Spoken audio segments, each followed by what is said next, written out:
త్వరగా Shri Lakshmi agro forms మరియు ప్రాజెక్టులో ఇన్వెస్ట్ చేయండి. రేపటి కోటీశ్వర్లు అవ్వండి. సంప్రదించవలసిన నెంబర్స్.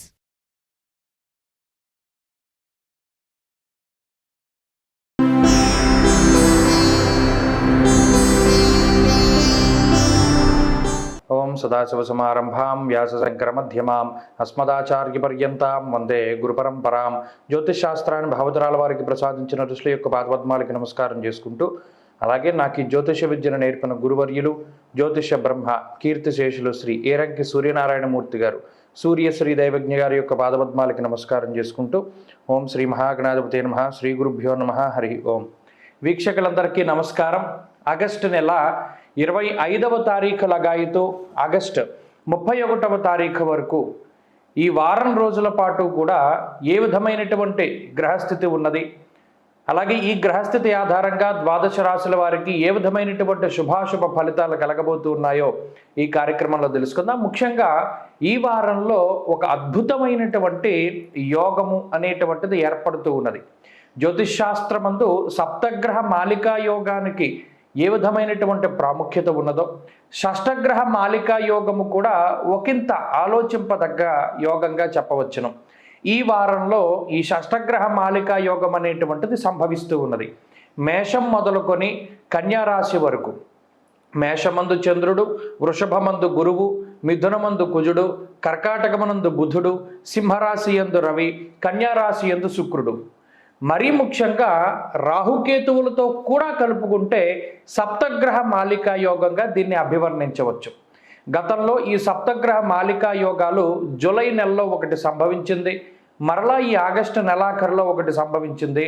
అంత మునుపు కరోనా టైంలో వచ్చింది. కాబట్టి ఈ సప్తగ్రహ మాలికా యోగాలు పట్టడం అనేటువంటిది అది దేశానికి కానీ రాష్ట్రాలకి కానీ అంత మంచిది కాదు. కాబట్టి ఈ సప్తగ్రహ మాలికా యోగ ప్రభావము రానున్నటువంటి ఒక 3 నెలల పర్యంతము దీని ప్రభావం ఉంటుంది.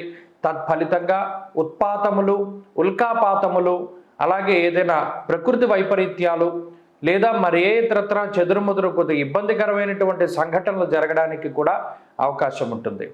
ప్రత్యేకించి ఈ షష్టగ్రహ సప్తగ్రహ మాలికా యోగాలలో ద్వాదశ రాశుల వారికి ఏ విధమైనటువంటి ఫలితాలు కలగబోతున్నా తెలుసుకుందాం. అందులో భాగంగా మొదటిది మేషరాశి. సప్తగ్రహ మాలికా యోగము మీనరాశి మొదలుకొని కన్యారాశి వరకు కూడా 7 రాశుల్లో 7 గ్రహాలు ఉన్నటువంటి ఈ వారంలో మేషరాశి వారికి దాదాపుగా 4 గ్రహాల తాలూకు శుభ ఫలితాలు రానున్నాయి.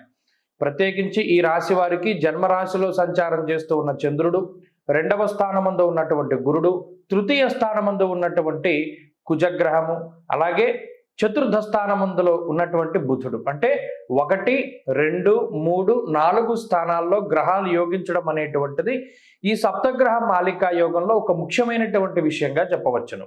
ఈ గ్రహ సంపత్తి వల్ల మేషరాశి వారి యొక్క ఉన్నతి అనేటువంటిది మనం ఈ వారంలో చూడవచ్చును. అనగా మీరు చేసేటువంటి ఉద్యోగ వ్యాపారాదులలో జయానికి ఇది సంకేతంగా ఉంటుంది. అంతేకాకుండా వృత్తి ప్రవృత్తులు ఏవైతే ఉన్నాయో వాటిలో విపరీతమైనటువంటి ఎదుగుదలకి కూడా ఇది కారణమవుతుంది. ఇది గోచారము జాతకంలో ఉన్న దశాంతర దశలు కూడా కలిస్తే ఈ గ్రహస్థితి చాలా అత్యున్నతమైనటువంటి ఫలితాలని మేషరాశి వారికి ఇస్తుంది.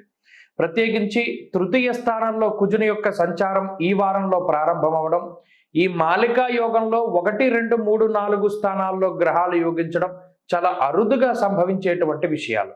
దీనివల్ల అటు ఆర్థికాభివృద్ధి, ఆరోగ్యాభివృద్ధి, సౌభాగ్యాభివృద్ధి, మరీ ముఖ్యంగా సంతానానికి సంబంధించినటువంటి అభివృద్ధిని కూడా ఈ గ్రహస్థితి సూచిస్తూ ఉన్నది. దీనితో పాటుగా అటు కుటుంబ సభ్యుల తాలూకు విషయాలు, కుటుంబ సభ్యుల ఆరోగ్య పరిస్థితులు కానీ లేదా కుటుంబంలో ఉండేటువంటి రకరకాల సమస్యలు, పుత్ర మిత్ర కళత్రాదులు అనగా సంతానము, మిత్రులు, అలాగే జీవిత భాగస్వామి వీరందరూ కూడా ప్రభావితం చెందుతారు. అందులోనూ ఈ ఫలితాలన్నీ కూడా సానుకూలంగా వచ్చేటువంటి అవకాశాలు ఉన్నాయి. పైవారిలో ఎవరితోనైనా కొద్దిగా ఇబ్బందులు, మాట పట్టింపులున్నా తొలగిపోవడానికి అవకాశం ఉంటుంది. ఆరోగ్యం చాలా అభివృద్ధిలో ఉంటుంది, ఆర్థికాభివృద్ధి ఉంటుంది, ఉద్యోగ వ్యాపారాదులు చాలా అభివృద్ధి పదంలో ఉండబోతూ ఉన్నాయి. విద్యార్థులకి ఈ వారం పరిస్థితులు చాలా సానుకూలంగా ఉంటాయి. ప్రత్యేకించి పోటీ పరీక్షలు, విదేశీ యానానికి సంబంధించినటువంటి పరీక్షలు, వైద్య పరీక్షలు, మరి ఇతరత్ర ఇంటర్నల్గా మీరు పనిచేసేటువంటి ఉద్యోగాల్లో రాసేటువంటి పరీక్షల్లో సైతం మంచి ఉత్తీర్ణత సాధించి మంచి ఫలితాలు పొందడానికి అవకాశం ఉంటుంది. స్త్రీలకు మరీ ముఖ్యంగా ఈ గ్రహ సంపత్తి సర్వ సౌభాగ్యాల్ని ప్రసాదిస్తూ ఉన్నది. మానసిక ప్రశాంతతని ఇస్తుంది. ఆర్థిక స్వేచ్ఛకు కారణమవుతుంది. వస్తువులు వాహనాదుల కొనుగోలుకి, గృహోపకరణాల కొనుగోలుకి కూడా ఈ గ్రహస్థితి సహకరిస్తూ ఉంటుంది. మేషరాశి వారు ఈ వారంలో మరింత అనుకూలమైనటువంటి ఫలితాలని సాధించడానికై సుబ్రహ్మణ్యేశ్వర స్వామి వారి యొక్క ఆరాధన చేస్తూ ఉండడం చెప్పదగినటువంటి సూచన. ఈ వారంలో కలిసొచ్చేటువంటి రోజు బుధవారంగా చెప్పవచ్చును. అదృష్ట సంఖ్య 8, అదృష్ట వర్ణము ఆకుపచ్చ. తదుపరి వృషభ రాశి.